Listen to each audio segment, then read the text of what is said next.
రాజ్యమేది లేదు గాని రాణిలాగా చూసుకుంటా, కోట కట్టలేను గాని కళ్ళల్లో నిన్నే దాచుకుంటా.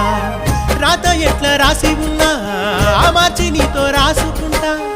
స్వర్గమంటూ ఉన్నదంటే అది నీతోనే ప్రతిరోజు పంచుకుంటా.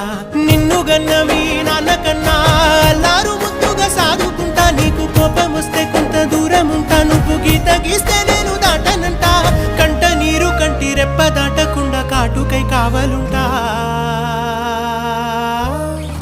రాంబాయి నీ మీద నాకు మనసాయనే, ఏనాడు నిన్ను వీడిపోని నీడైతనే.